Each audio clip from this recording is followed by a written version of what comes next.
আমাদের ভিতরে নামাজেরই আর অলসতা বেশি। আমরা অনেকে মনে করি নামাজ না পড়লেও চলে। এ ভাই চলে কি চলে না বুঝা যাইব যেদিনকে নাকি আজরাইল সামনে আসবো, যেদিনকে নাকি কবরে যামু, ওই দিনকে বুঝা যাইব যে নামাজ না হইলো চলে কি চলে না। আলহামদুলিল্লাহ, আল্লাহ পাকের বান্দা জনাব রাসূলুল্লাহ সাল্লাল্লাহু আলাইহি ওয়াসাল্লামের উম্মতগণ, মহান আল্লাহ তাআলার দরবারে লাখো কোটি শুকরিয়া যে মহান আল্লাহ তাআলা আপনাকে আমাকে এই বৃষ্টি বাদলের ভিতরে, এই আবহাওয়া প্রতিকূল অবস্থার ভিতরেও আপনাকে আমাকে মসজিদে আসার বসার জুমার নামাজ আদায়ের উদ্দেশ্যে আমি আগে যে মসজিদে আসতে পারলাম, আল্লাহ তাআলা আপনাকে আমাকে এই তৌফিক দিলেন। তাই আল্লাহ তাআলার দরবারে সকলেই খুশির সাথে জোরে সুরে শুকরিয়াতান বলি আলহামদুলিল্লাহ। মোহতারাম হাজিরিন, আল্লাহ তাআলা আপনাকে আমাকে যে একটা নিয়ামত দান করছেন, সুস্থতা। গত সপ্তাহে আমরা অনেকে নামাজ পড়ছি, জুমার নামাজ পড়ছি একলগে। আজকে খোঁজ করলে দেখা যায় সে হসপিটাল আছে। অনেকের নামে এরকম সংবাদ হয়ে গেছে যে সে আর দুনিয়ায় নাই, আমাদের বন্ধু বান্ধবের থেকে অনেকে চলিয়া গেছে। আল্লাহ তাআলা আপনাকে আমাকে এই দুনিয়ার বালা মুসিবত, বিপদ আপদ, বেরাম পীড়া থেকে হেফাজত করে হায়াতে আপনাকে আমাকে সুস্থ অবস্থায় হায়াতে বাঁচিয়ে রাখলেন। আর আল্লাহ তাআলার হুকুম যাদেরকে নাকি আদায় করার তৌফিক দিলেন, তাদের বেশি বেশি শুকরিয়া আদায় করা উচিত। কেননা আল্লাহ তাআলা ইচ্ছা করলে আপনাকে আমাকেও হসপিটালের বিছানায় শোয়াই দিতে পারতেন, দেন নাই। তাই আল্লাহ তাআলার দরবার আবার শুকরিয়া বলি আলহামদুলিল্লাহ। মোহতারাম হাজিরিন, আমরা একটা জিনিস ভুলিয়া গেছি, যে জিনিসটা নাকি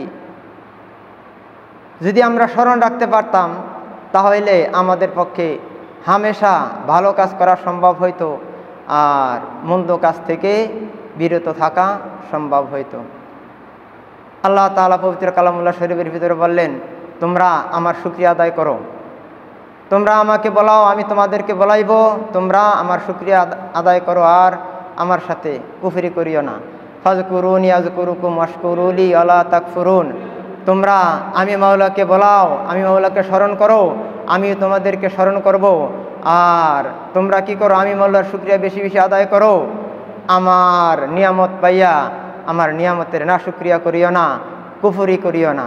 আর এক আয়াতে আল্লাহ তাআলা বললেন, লা ইন শাকারাতুন লা আজিদান্নাকুম ওয়া লা ইন কাফারাতুন ইন্না আযাবি লাশাদীদ। হে আমার বান্দা বান্দিরা, তোমরা আমার নিয়ামত পাইয়া নিয়ামতের শুকরিয়া আদায় করো। তোমরা যদি আমার নিয়ামতের শুকরিয়া আদায় করো, তাহলে আমি কি করব?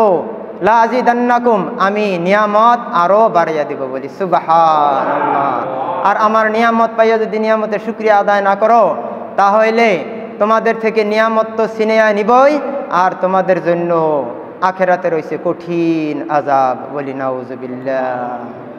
জনাব রাসূলুল্লাহ সাল্লাল্লাহু আলাইহি ওয়াসাল্লাম বললেন, এই কাজ দুইটা যদি কারো করার ইচ্ছা থাকে, তাহলে তোমরা কি করো?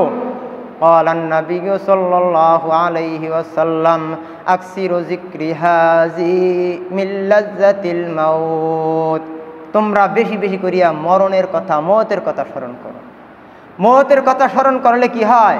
মওতের কথা স্মরণ করলে মানুষকে আল্লাহমুখী করিয়া দেয়, ওই লোকটা আল্লাহমুখী হইয়া যায়।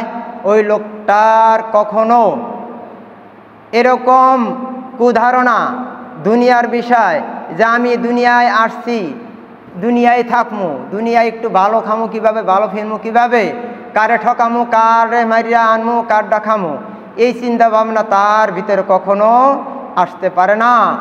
আর যার ভিতরে মওতের কথা স্মরণ হইয়া যায়, সে কখনো আল্লাহ তাআলার তরফ থেকে যেই সমস্ত হুকুমগুলি নাকি ফরজ করিয়া দেওয়া হয়েছে, এই কাজগুলি তো তার পক্ষে কখনো কশ্চিনকালেও তরক করা সম্ভব হবে না, হয় না। তাই একটা মানুষ যদি দিনের ভিতরে 20 বার মওতের কথা স্মরণ করে, হাদিস আসছে সেই লোকটা ওই দিনকার ভিতরে যদি ইন্তিকাল করে, আল্লাহ তাআলা তার দরওয়াজা শহীদি দরজাদের ভিতরে পৌঁছে দেয়। সুবহানাল্লাহ। আল্লাহ তাআলা তাকে ঈমানের সাথে দুনিয়া থেকে উঠিয়ে নেয়, বিনা হিসাবে জান্নাত দিয়ে দিবেন। বলি সুবহানাল্লাহ। তাই জনাবে রাসূলুল্লাহ সাল্লাল্লাহু আলাইহি ওয়াসাল্লাম বললেন, তোমরা বেশি বেশি মওতের জিকির করো। আকসিরু যিকরি হাজি মিন লাজ্জাতিল মাউত। বেশি বেশি করিয়া মওতের কথা স্মরণ করো, তাহলে তোমরা দুনিয়ার ভিতরে শান্তি পাইবা। যে কোনো কাজে 3 বেলার জায়গায় এক বেলা খাইলেও অন্তরে শান্তি আসবে। আর কাপড় 10 সিটের জায়গায় যদি 2 সিটে থাকে তাতেও শান্তি আসবে। মওতের কথা যদি স্মরণ করতে পারো, তোমার জবানে আল্লাহ তাআলার জিকির জারি হয়ে যাবে। মওতের কথা যদি তুমি বেশি বেশি স্মরণ করতে পারো, মুয়াজ্জিন যখন নাকি বলবে হাইয়া আলাস সালাহ, তখন আর তুমি এই কাজে লিপ্ত থাকতে পারবা না। যখন মুয়াজ্জিন বলবে আল্লাহু আকবার, তখন তোমার অন্তরের ভিতরে স্মরণ হয়ে যাবে, মুয়াজ্জিন বলতেছে আল্লাহু আকবার, আল্লাহ সবচাইতে বড়। আর আমি যদি এখন কাজে লিপ্ত থাকি, তাহলে আমার নিজের থেকে কাজটাকে বড় বলা হয়, কাজটাকে বড় বলিয়া প্রাধান্য দেওয়া হয়। এটা আমার দ্বারা সম্ভব না, কেননা আমি তো দুনিয়ায় থাকবো না। যে কোনো মুহূর্তে আজরাইল আমার সামনে আসিয়া যাইতে পারে। তাই আমাদের বেশি বেশি মওতের কথা স্মরণ করার দরকার। মোহতারাম হাজিরিন, আমরা মনে করি এখনো বয়স কেবল 30, 25, 40, 50। মানুষ কত 100 বছর, 120 বছর বাইচা থাকে। আমার তো 29 বয়স হয়ই নাই। এই গতকালকে আল্লাহ, আমার এক সম্বন্ধীর ছেলে, বয়স 30 থেকে 32, 2টা বাচ্চা, 2টা মেয়ে। বড় মেয়েটার 5 বছরের মতো বয়স, ছোট মেয়েটার 1.5-2 বছর বয়স হবে। এই অনেক দিন ধরে অসুস্থ। কালকে ধরা পড়ছে ব্লাড ক্যান্সার। ব্লাড ক্যান্সার হইলে যে বাংলাদেশে কোনো চিকিৎসা আছে এটা অসম্ভব, এমনকি বাহিরেও নাই। ব্লাড ক্যান্সারের চিকিৎসা অসম্ভব, আল্লাহ তাআলা যদি রাইখা যায়। আজকে তার ফ্যামিলি, তার শ্বশুরের ফ্যামিলি, আত্মীয় স্বজন সবাই জড়ো হয়ে গেছে। সবাই বাড়ির ভিতরে কান্নাকাটির রোল পড়ে গেছে। লোকটা যে কোনো মুহূর্তে চলিয়ে যাইতে পারে। বয়স কত? 30+। আমি কি মনে করলাম আমাদের চুল দাড়ি পাকিয়া গেল, শরীরের টান চামড়া ঢিল হয়ে গেল, চোখের নজর কমিয়া গেল।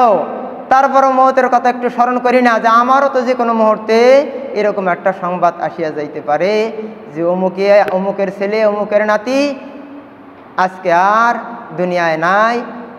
তার জানাজার সংবাদ পরবর্তীতে জানাইয়া দেওয়া হবে। হইতে পারে কি পারে না?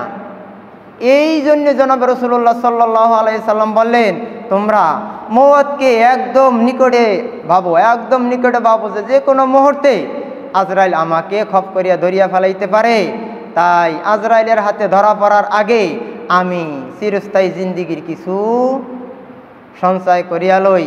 তাই আল্লাহু আকবার, চিরস্থায়ী জিন্দিগির কিছু সঞ্চয় করতে হইলে কি করতে হবে? আল্লাহ তাআলার শুকরিয়া আদায় করতে হবে হার হালাতে। আল্লাহ তাআলা যে কোনো নিয়ামত দিছে, সমস্ত নিয়ামতের প্রতি আপনার আমার শুকরিয়া আদায় করতে হবে। আল্লাহ তাআলা সুস্থতা দান করলেন, এই সুস্থ থাকা অবস্থায় আমি মাওলার ইবাদত করি। আল্লাহ তাআলা আমার এখন জবান শক্তি রাখছে, জবান দিয়ে মাওলা পাকের জিকির করি। আল্লাহ তাআলা আমার হাতের শক্তি রাখছে, পায়ের শক্তি রাখছে, অঙ্গ প্রত্যঙ্গ সব কিছু ঠিক আছে। এখন মাওলা পাকের সামনে যাইয়া সিজদা করি, এমন একটা সময় আসিয়া যাইবে আমার ইচ্ছা থাকবে সিজদা করার, কিন্তু সিজদা করতে পারবো না। আজকে খেয়াল করিয়া দেখেন, আমাদের মসজিদের অনেক দায়িত্বশীল সেক্রেটারি, সহকারী সভাপতি এরকম বহুত লোক আছে যারা নাকি বয়স হয়ে গেছে গিয়া, ইচ্ছাও আছে, বয়স হয়ে গেছে, ইচ্ছাও আছে, তারা সিজদাটা করতে পারে না। অসুস্থতা আসিয়া গেছে। অসুস্থতা 2 দিক থেকে আসছে, একটা শারীরিক, একটা মানসিক। যখন নাকি মানুষের শরীরে অসুস্থতা আসা যায়, তখন মানসিক সুস্থতাও থাকে না। এই জন্য স্বাস্থ্য যতক্ষণ সুস্থ, ততক্ষণ মানসিকতাও সুস্থ। স্বাস্থ্য সুস্থ থাকলে সব কিছু করা সম্ভব হয়। তাই মাওলা পাকের শুকরিয়া আমি আদায় করি। মোহতারাম হাজিরিন, আমাদের খতিব সাহেবের ধারাবাহিক আলোচনা ছিল লা ইলাহা ইল্লাল্লাহর জিকির। এই জিকিরের বহুত মূল্য, বহুত ফজিলত।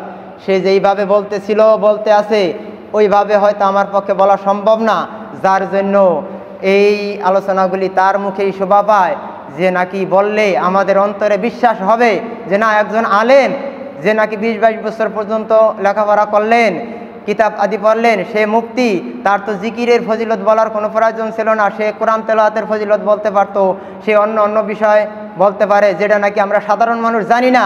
লা ইলাহা ইল্লাল্লাহ জিকির তো আমরা সাধারণ মানুষ সবাই করি বা করা সম্ভব।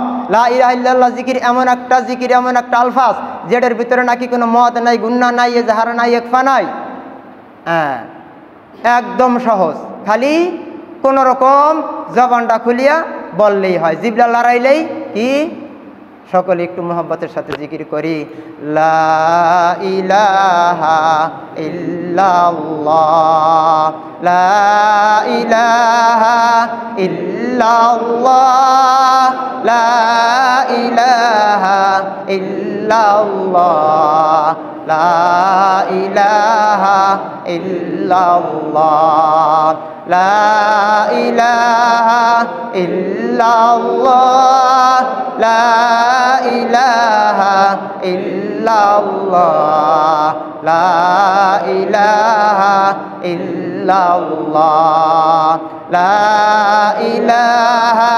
ইল্লাল্লাহ, লা ইলাহা ইল্লাল্লাহ, লা ইলাহা ইল্লাল্লাহ। নেই কেহ নেই আল্লাহ সারা, নেই কেহ নেই আল্লাহ সারা, লা ইলাহা ইল্লাল্লাহ, লা ইলাহা ইল্লাল্লাহ, লা ইলাহা ইল্লাল্লাহ, লা ইলাহা ইল্লাল্লাহ, লা ইলাহা ইল্লাল্লাহ, মুহাম্মাদুর রাসূলুল্লাহ। মোহতারাম হাজিরিন, এই কালেমা এমন এক কালেমা যেটা নাকি আপনার আমার সবারই জানা আছে। এই বয়ান কয়েকদিন হয়ে গেছে যে এই কালেমার বিনিময়ে আল্লাহ তাআলা আপনাকে আমাকে জান্নাত দিবেন। এই কালেমা যে একবার পড়ছে সেই হয়ে গেছে মোমেন, আর এই মোমেনের জন্যই আল্লাহ তাআলা কি করছেন, রেডি করে রাখছেন জান্নাত। তাই আল্লাহ তাআলার শুকরিয়া আদায় করতে গিয়া জবান, এই জবান দিয়া যদি মাওলা পাকের জিকির করি, একবার লা ইলাহা ইল্লাল্লাহ বলি, একবার লা ইলাহা ইল্লাল্লাহর বিনিময়ে আল্লাহ তাআলা জান্নাত তো দিবেন, এর বিনিময় নেকি। আমরা যদি কিছু বিষয়ে কাজ করি, কোনো এই কাজের বিষয়ে যদি আপনার আমার জানা থাকে, এই কাজটা করলে আমি কত পয়সা পাবো, কত টাকা পাবো, কয় হাজার টাকা পাবো, তাহলে এই কাজের প্রতি আগ্রহ বাড়িয়া যায়। একবার লা ইলাহা ইল্লাল্লাহ যদি কেউ বলে, হাদিসে আসছে আল্লাহ তাআলা তার আমল নামায় এত নেকি দেয়, এত নেকি দেয় যে এই আসমান জমিনের ভিতরে যেই ফাঁকা জায়গাটা আছে এই পুরা জায়গাটা আল্লাহ তাআলা নেকি দিয়া ভরপুর করিয়া দেয়। বলি সুবহানাল্লাহ। এই নেকি দেওয়া হয় স্বাভাবিকভাবে যদি কেউ উচ্চারণ করে তাহলে, আর যদি কেউ ইখলাসের সাথে এই মাওলা পাকের ওহদিয়াত, আল্লাহ পাকের ওহদিয়াতের প্রতি লক্ষ্য করিয়া এই লা ইলাহা ইল্লাল্লাহ জিকির করে, আল্লাহ বাদে কেহ মাবুদ নাই, আল্লাহ ছাড়া কেহ মাবুদ নাই, আমার সব কিছু করেনওয়ালা আল্লাহ, আমার হায়াত মুয়াত, আমার রিজিক সব কিছু দেনওয়ালা আল্লাহ, যাহা কিছু দেখতে আসি বা না দেখতে আসি সব কিছুর মালিক আল্লাহ। এই কথা স্মরণ করিয়া যদি এই আলফাজ, এই জিকির একবার করে, আল্লাহ তাআলা তার জন্য এই একবার ইখলাসের সাথে কালেমায়ে তাইয়্যিবা লা ইলাহা ইল্লাল্লাহু মুহাম্মাদুর রাসূলুল্লাহ বলার বিনিময় জান্নাতের ফয়সালা করিয়া দেয়। বলি সুবহানাল্লাহ। তাই ভাই, আল্লাহ তাআলা যে সমস্ত নাজ নিয়ামত আপনাকে আমাকে দিছে, এই সমস্ত নাজ নিয়ামতের শুকরিয়া আমি যদি পুঙ্খানুপুঙ্খভাবে সুযোগ থাকাকালীন সুস্থ থাকা অবস্থায় করি, তাহলে আল্লাহ তাআলা আপনার আমার সমস্ত নিয়ামতের কি করবেন, বরকত বাড়াইয়া দিবেন। আর যদি নিয়ামতের শুকরিয়া আদায় না করি, আল্লাহ তাআলার দেওয়া জবান দিয়ে আল্লাহ তাআলাকে না বলাই, আল্লাহ তাআলার দেওয়া হাত, আল্লাহ তাআলা দেওয়ার পাও, আল্লাহ তাআলা দেওয়ার অঙ্গ প্রত্যঙ্গ, এইগুলি দিয়ে যদি আল্লাহ তাআলার হুকুম পালন না করি, আল্লাহ তাআলা যে কোনো মুহূর্তে আপনার একটা অঙ্গ প্রত্যঙ্গ আমার একটা অঙ্গ প্রত্যঙ্গ ছিনিয়ে নিতে পারে। কিন্তু দুনিয়ায় আল্লাহ তাআলা এরকম করবেন না, করেন না। কেননা আল্লাহ তাআলা হইলেন রহমান উফিদ দুনিয়া ও রহিম ফিল আখিরা। দুনিয়ায় আপনার আমার সবার জন্য আল্লাহ তাআলা রহমান। কাফেরদেরকেও খানা খাওয়ায়, মুশরিকদেরকেও খানা খাওয়ায়, আর মুমিনদেরকেও আল্লাহ তাআলা খানা খাওয়ায়। এই অক্সিজেন কাফের মুশরিকদেরকেও দেয়, মুমিনদেরকেও আল্লাহ তাআলা দেয়। তার কারণ আল্লাহ তাআলা দুনিয়ায় সবার জন্যই দয়াশীল, রহমান। কিন্তু কিয়ামতের দিন সে থাকবেন রহিম। যার ইচ্ছা করবেন তারে মাফ করবেন, আর যার ইচ্ছা করবেন না তারে মাফ করবেন না। তাই আমরা কিয়ামতের দিন আল্লাহ মাফ করবেন, একটা দরজ আছে মাফ করবেন। কেন? রহিম, মাফ সে করতে পারেন, করবেন, কিন্তু কাকে করবেন তার তো কোনো নির্দিষ্ট নাই। ওই মাপটা আমি পামো না আমার আরেক ভাই পাইব, আমি তো বলতে পারি না। সেই আশায় না থাকিয়া আল্লাহ তাআলা যেহেতু রহমান ফিদ দুনিয়া, এই দুনিয়ায় থাকতে আল্লাহ তাআলাকে আমি রাজি খুশি করাইয়া যাই। আল্লাহ তাআলার নিয়ামত যা পাইছি সমস্ত নিয়ামতের শুকরিয়া আদায় করি। আল্লাহ তাআলা আপনাকে আমাকে সুস্থ রাখলেন, সময় দিলেন, সুযোগ দিলেন, হায়াত দিলেন, এইটারও শুকরিয়া আদায় করতে হবে। আল্লাহ তাআলা বিবি বাচ্চা সব কিছু দিছেন, দুনিয়ার ধন সম্পত্তি দিছেন, যা যা নিয়ামত পাই সমস্ত নিয়ামতের শুকরিয়া আদায় করতে হবে। তবে সবচাইতে বড় গুরুত্ব আসছে আল্লাহ তাআলা কিন্তু সময়ের গুরুত্ব দেওয়ার জন্য বলছেন, সময়ের শুকরিয়া আদায় করার জন্য আল্লাহ তাআলা বলছেন। সকাল থেকে সন্ধ্যা আমাকে আল্লাহ তাআলা সুস্থ রাখলেন, ফজরের নামাজ পড়লাম, এরপরে জোহরের নামাজ পড়তে পারলাম, ওই পর্যন্ত সুস্থ রইলাম। এই শুকরিয়া আল্লাহ তাআলার কাছে আদায় করা উচিত। সকালে আমি সুস্থ ছিলাম, জোহর পর্যন্ত সুস্থ আছি, এই শুকরিয়া আদায় করার উচিত। এই শুকরিয়া আদায় কি করবো? সকালে আমি সুস্থ আছি, উঠিয়া নামাজ পড়বো, জোহর পর্যন্ত সুস্থ আছি, জোহরের নামাজটা আদায় কইরা নিমু। তাহলে এই সময়ের শুকরিয়া আদায় করা হইল। আল্লাহ এই সময়টা আপনি আমার দিছেন, আমি আপনার শুকরিয়া আদায় অর্থে আপনার কুদরতি পায়ে সিজদা করলাম। মোহতারাম হাজিরিন, আল্লাহ তাআলার শুকরিয়া আদায় করলে কিছু কিছু নমুনা আল্লাহ তাআলা দুনিয়ায় দেখান। কিসের জন্য? আপনার আমার পরিবর্তনের জন্য। বনি ইসরাইলদের ভিতরে আল্লাহ তাআলা একটা নমুনা দেখাই দিলেন 3 ব্যক্তির পরীক্ষা করিয়া, হে মানুষ, তোমরা যদি আমার শুকরিয়া আদায় করো তাহলে আমি কি করব, আর যদি শুকরিয়া আদায় না করো তাহলে আমি কি করতে পারি, এইটা কিছু দেখিয়ে নাও তোমরা। এই বনি ইসরাইলদের ভিতরে 3 ব্যক্তি ছিলেন রোগী। এক লোক ছিল তার কুষ্ঠির ব্যারাম। কুষ্ঠির ব্যারাম তো বোঝেন, কারো ঘা হয়ে যদি পচন ধরে, পোক পড়িয়া যায়, দুর্গন্ধে তার কাছে কোনো লোক যাইতে পারে না, এটার বলে কুষ্ঠির ব্যারাম। এই কুষ্ঠরোগী একজন, আর একজন হইল চর্মরোগী। চর্মরোগে বেশ কম আছে, সাধারণ অ্যালার্জি আছে, সাধারণ সুইট আছে চর্মরোগ। কিন্তু কিছু কিছু চর্মরোগী আছে যাদেরকে দেখলে মানুষ নাকি ঘৃণা করে। চর্মরোগের কারণে সারা দিনের মধ্যে হাত সুস্থ রাখতে পারে না, নিজের হাতটা খাজিতে খাজিতে হাতে কুলে আনে আসে চিরুনি কিনে, কেন সব জায়গায় পৌঁছে না হাত। এরকম বহুত লোক আছে আমাদের চোখে দেখা।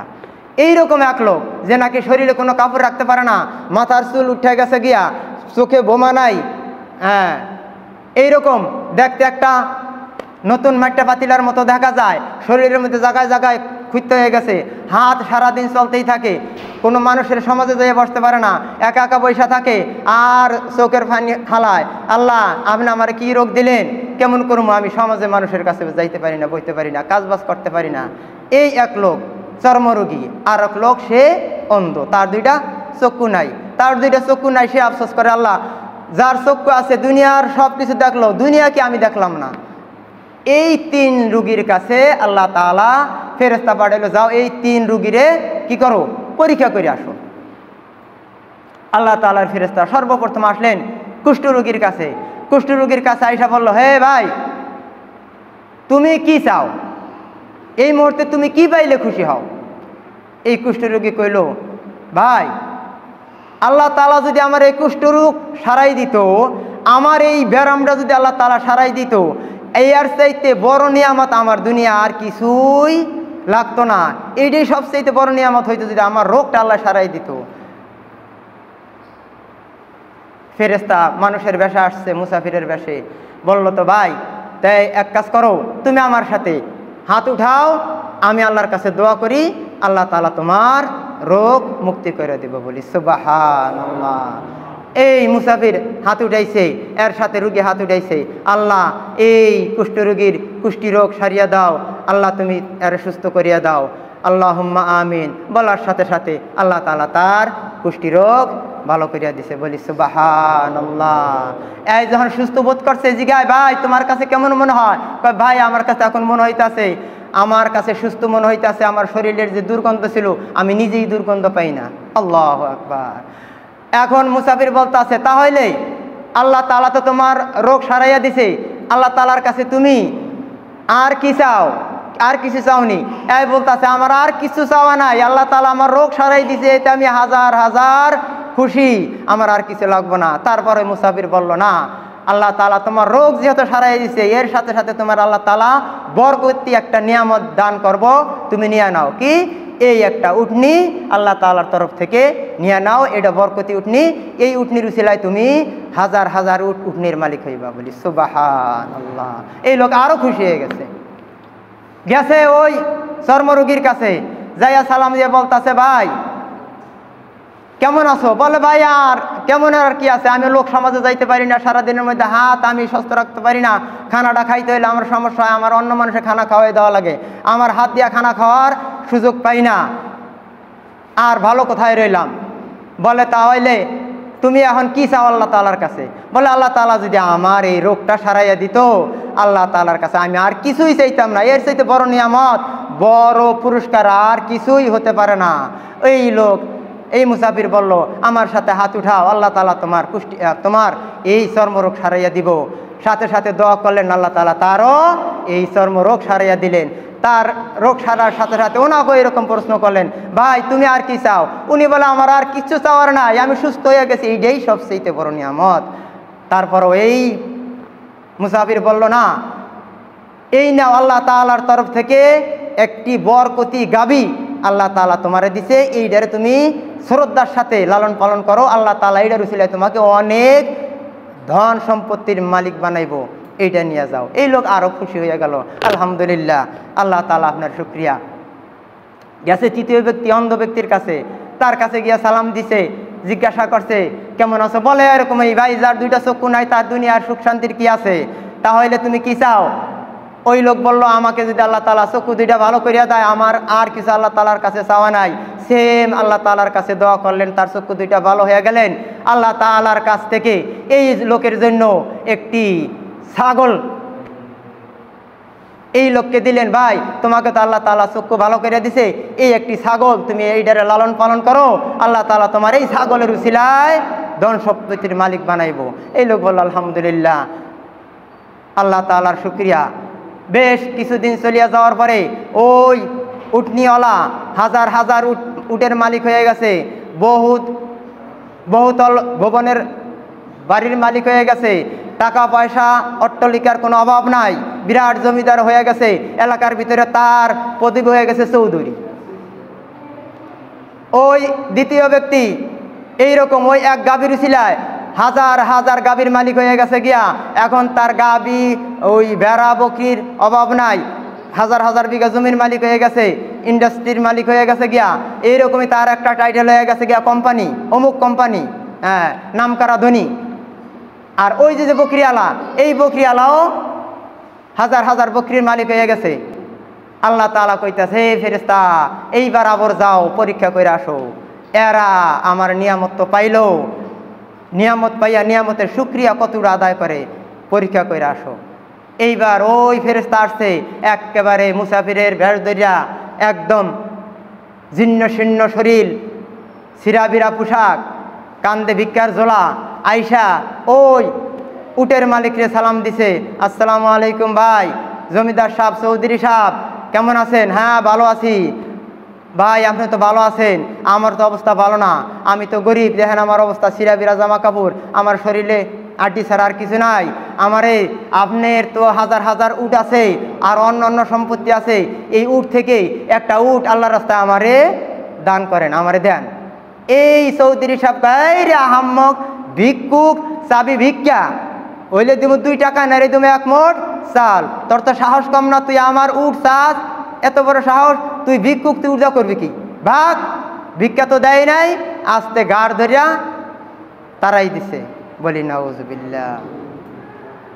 এই ভিক্ষুক পিছের দিক তাকায় বলতাছে, ভাই চৌধুরী সাহেব, এক সময় কিন্তু আপনি এই উটের মালিক ছিলেন না, আপনি ছিলেন কুষ্ঠরোগী। যখন বলছে আপনি ছিলেন কুষ্ঠরোগী, এর ভিতরে এরকম একটা গোসা এসে গেছে। আরে এ আমার এই খবর জানলো কই থেকে? তার কারণ আজকে যে নাকি চৌধুরী এমপি সাহেব, তার যদি বলা হয় তোমার বাপে খেজুর গাছ কাটছে, তোমার বাপে গুদারা চালাইছে, এই কথা স্মরণ করে দিলে তার জায়গায় গুল্লি করব। ওনার ভিতরে এরকম একটা রিয়া কিবির আইসে গেছে গা আহম্মক, এই তোর এই কথা কইছে কাড়ায় মুসাফির বেয়াদব কথাবার্তা হিসাব করে কইস, ভাগ নাইলে তোরে কিন্তু লাঠি পিটা করব। এই মুসাফির বলতে আছে, আমি যেই কথা বললাম কথাটা মিথ্যা? বলে হ্যাঁ, তোর কথা সব মিথ্যা।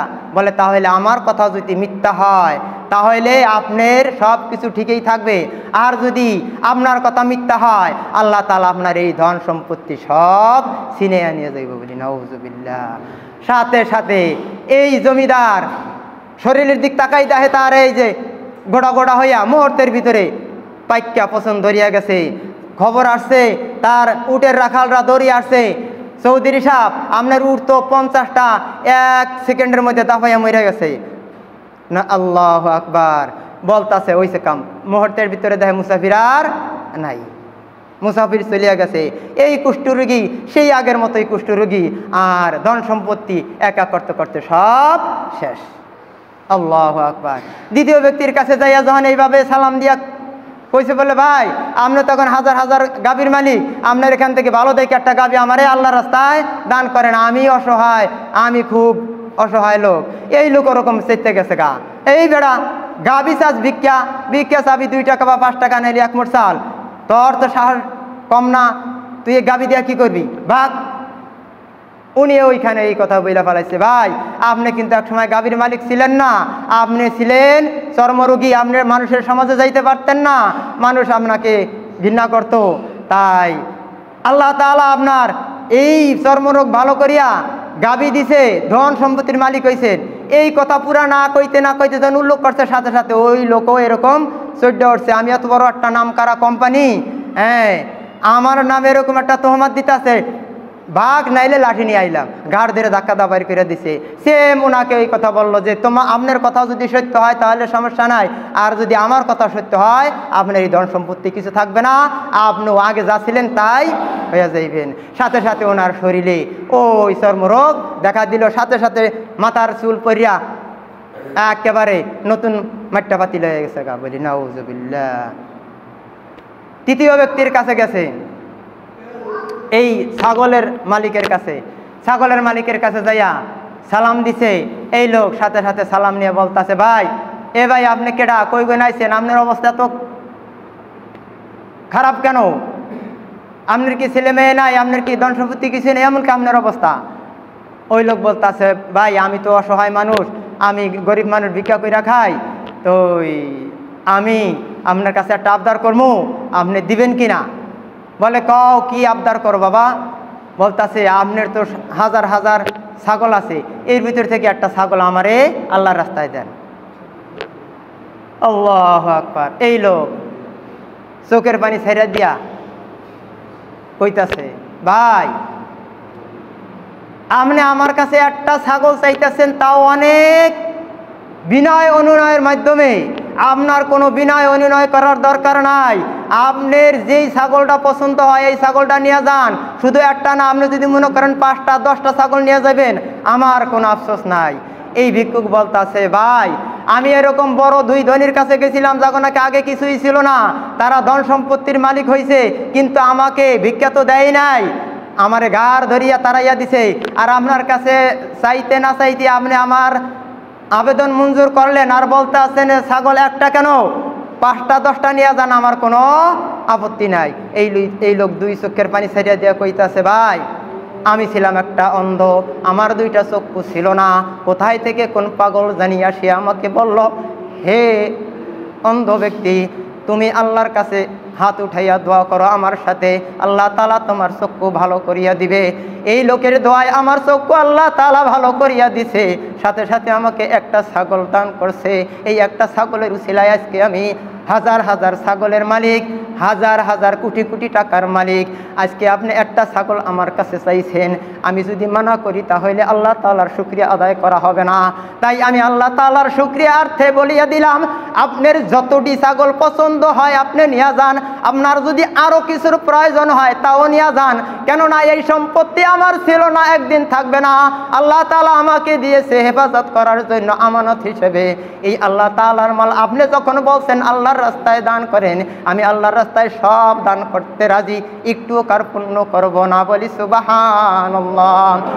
এই মুসাফির সে সাথে সাথে বলে, ভাই আমি তো আপনার ছাগলের জন্য আসি নাই, আল্লাহ তাআলা আপনাদেরকে পরীক্ষা করার জন্য পাঠাইছিল। আপনি পরীক্ষায় পাশ করছেন আর ওই আগের দুইজন ফেল করছে। আল্লাহ তাআলা আপনাকে যত নাজ নিয়ামত দিছে তা আপনি অবশ্যই শুকরিয়া আদায় করতে পেরেছেন, তাই আপনি পরীক্ষায় পাস। আপনাকে আল্লাহ তাআলা ধন সম্পত্তি আরও বাড়াইয়া দিবে, আর আল্লাহ তাআলা আপনাকে ইমানের সাথে মওয়াত দিবেন, আর আল্লাহ তাআলা কিয়ামতের দিন আপনাকে সরাসরি জান্নাতবাসী করিয়া দিবেন। বলি সুবহানাল্লাহ। এ ভাই, নিজের দিকে নিজে একটু তাকাই। আপনার আমার কি শক্তি ছিল? আপনার আমার কোনো অস্তিত্ব ছিল না, নামগন্ধ কিছুই ছিল না। এক ফোঁটা পানির দ্বারা আল্লাহ তাআলা আপনাকে আমাকে তৈরি কইয়া একদিন আপনি আমি মায়ের হাত ছাড়া কিছুই করতে পারি নাই, মায়ের খেদমত ছাড়া, মায়ের তদবির ছাড়া কিছুই করতে পারি নাই। আপনি আমি একটু উঠিয়া বসতে পারি নাই, নিজের মাথা নিজে লড়াইতে পারি নাই।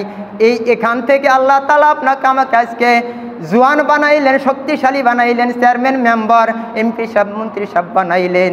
এই দিক একটু আপনার আমার লক্ষ্য করা উচিত। এই নিয়ামতকে দিল, কে বানাইলো? এই নিয়ামতের শুকরিয়া যদি আপনি আমি নাই করি, আল্লাহ তাআলা যদি কিয়ামতের দিন হিসাব চায়, ছোট্ট থেকে ছোট্ট একটা নিয়ামতের প্রশ্নের জবাব দিয়া কিন্তু আপনি আমি জান্নাতে যাইতে পারবো না। আল্লাহ তাআলা যদি শুধু আপনাকে আমাকে প্রশ্ন করে, হে বান্দা, দুনিয়ার সমস্ত নিয়ামত এক ধারে থাক, তুই যে হামেশা হার সেকেন্ডে অক্সিজেন ব্যবহার করতি, শ্বাস প্রশ্বাস ব্যবহার করতি, তুই 1 সেকেন্ডের অক্সিজেনের বিনিময় দিয়া যা। যদি তুই এই 1 সেকেন্ডের অক্সিজেনের বিনিময় দিতে পারোস, তাহলে জান্নাতে যাইতে পারবি, না হইলে কিন্তু তোর জাহান্নামে যাইতে হবে। এরকম প্রশ্ন যদি আল্লাহ তাআলা আপনাকে আমাকে কাউকে করিয়া বসে, কাহারও পক্ষে কিন্তু জান্নাতে যাওয়া সম্ভব হবে না। তাই ভাই, সময় আছে, আল্লাহ তাআলা সময় থাকতে আপনার আমার থেকে কিছু একটা চায়, তা হইল শুকরিয়া। আল্লাহ তাআলার শুকরিয়া আপনি আমি হামেশা আদায় করব। ভাই, 5 ওয়াক্ত নামাজ আমরা যারা এখনো পড়তে পারি না, অবশ্যই পড়ব।